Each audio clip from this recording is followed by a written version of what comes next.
Another level of contrast is dramatic irony. Definition. Jonathan. When the audience knows something that the characters on the stage do not know. Very good.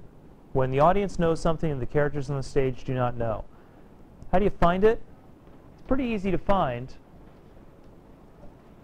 Look for a sentence which the character believes is true, but the audience believes is false.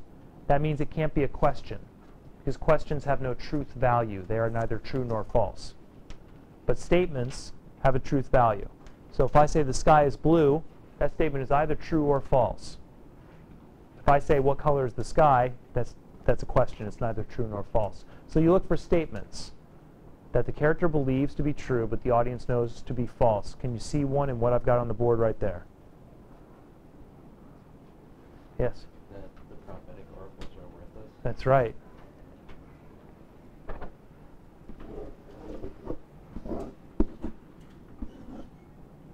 Oedipus believes this to be true.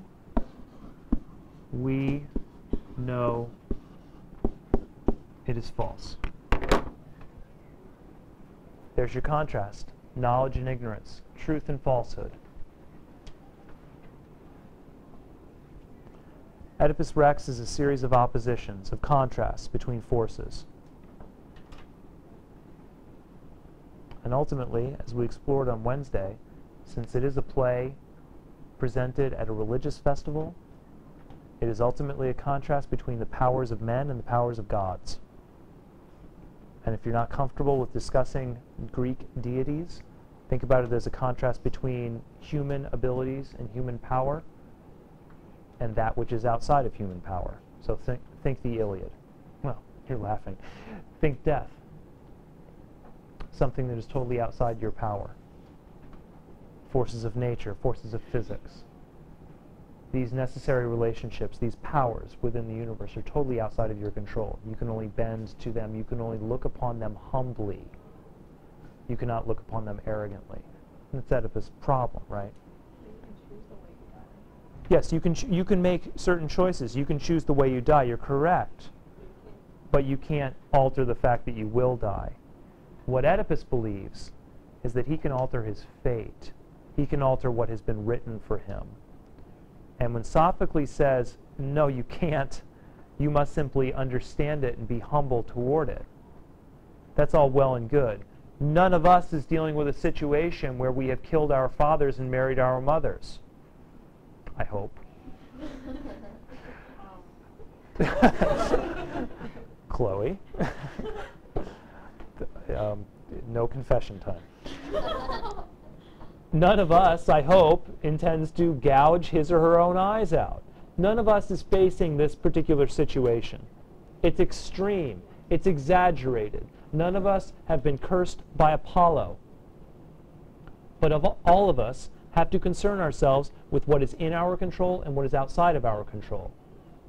And Achilles faced that and found a value to human existence, as bittersweet as it was. Oedipus has just faced that also.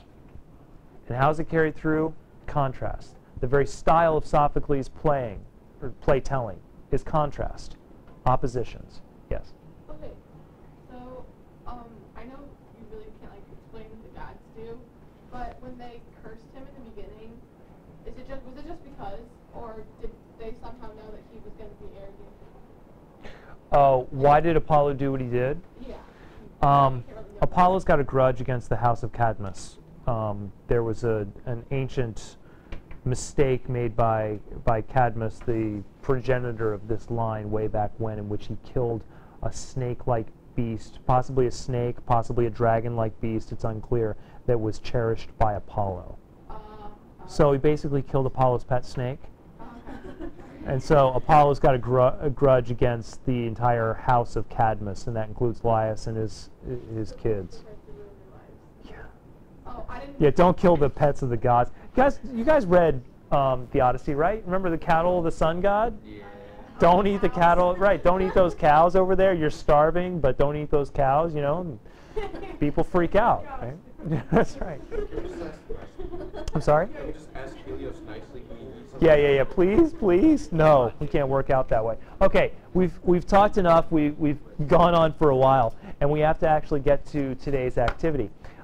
Today's activity is just you finding a couple other references in the play for both the contrast in diction and dramatic irony, and that's all I'd like you to do, is pour through the play and find references like those that I just gave you. You'll find most of them in part 1. At least that's where I found most of mine. But I found about 20. So you should be able to find enough to fill 2 spots on this worksheet. Let me talk about exactly what I'd like you to do right now. We only have less than 10 minutes. Should be enough time for you to do this portion of the activity.